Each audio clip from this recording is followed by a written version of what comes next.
الحقيقة لم أذق أجمل من الحب في الله. إذا أحب أحدكم أخاه فليخبره. أنت بتحب ربنا؟ أكتر حد بتحبه هتحشر معاه.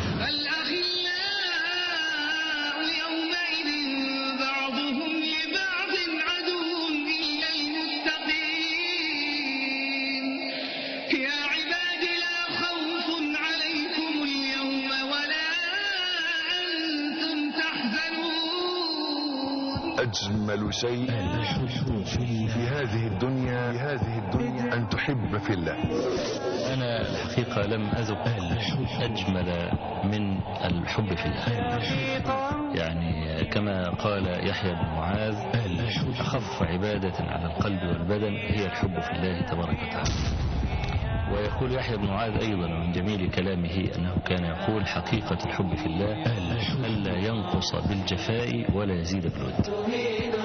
فأنا أسأل الله تبارك وتعالى أن يجمعني والشيخ وسائر المشايخ على محبة الله تبارك وتعالى، وأسأل الله عز وجل أن يسبل عليه ستره الجميل. نشكر لشيخنا الحبيب الشيخ عبد السلام، وأسأل الله سبحانه وتعالى أن يكتب هذه الخطى في ميزان حسناته، وأن يرفع بها درجاته، وأن يتقبل منا ومنه ومن إخواننا جميعا صالح الأعمال.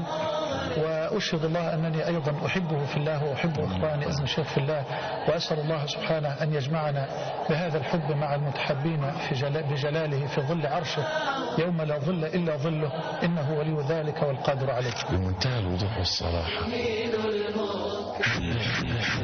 أنت بتحب ربنا؟ أنت بتحب ربنا؟ أنت بتحبي ربنا؟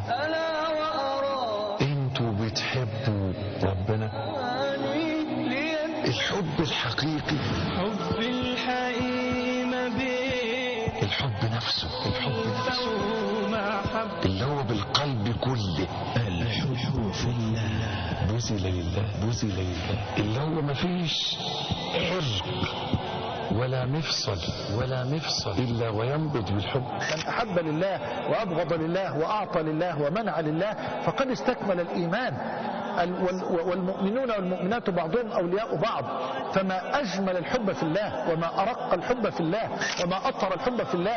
بل أنا أعجب كلما قرأت حديث رسول الله صلى الله عليه وسلم في صحيح مسلم: ينادى يوم القيامة على أهل الحب في الله ويقال: أين المتحابون بجلالي؟ اليوم أظلهم في ظلي يوم لا ظل إلا ظلي.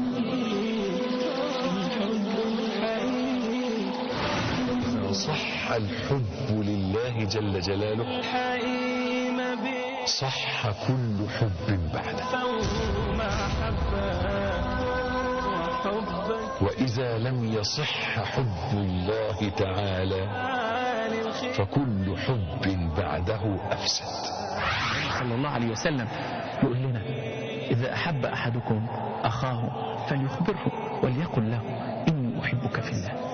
لازم كلمة إني أحبك في الله يا جماعة دي ذكر، دي عبادة. لما تقول لحد أنا بحبك في الله كأنك ماسك سبحة وقاعد تقول سبحان الله والحمد لله ولا إله إلا الله والله. امسك في إيد صاحبك، امسكي في إيد أختك وصاحبتك وقولي لها أنا بحبك في الله. ده نوع من أنواع الذكر. أسهل طريق تقدر تحجز مكان في ظل الله عز وجل هو من باب رجلان تحابا في الله اجتمع عليه وافترقا عليه. ورجلان زي ما قلنا، مش معنى كده ان ما ينفعش 2 ستات، لا 2 ستات برضو تحابوا في الله، تحابا في الله اجتمع عليه وافترق عليه. هل 2 بس؟ لا، ممكن يبقوا 4 تحابوا. هو ربنا عز وجل والنبي صلى الله عليه وسلم ضرب مثال بالعدد الأقل. أقل حب في الله بيكون بين 2، لكن ممكن يكون 4 5 10 100. تخيل لو 10 ولا 100 بتحبوا بعض في ربنا عز وجل في الله، الظل اللي انتوا هتبقوا فيه شكله ايه؟ سواء كنتوا ستات او رجاله. يا ترى هتتحشر مع مين؟ هتتحشر مع اكتر حد بتحبه. اكتر حد بتحبه هتحشر معاه. حب الحقيقة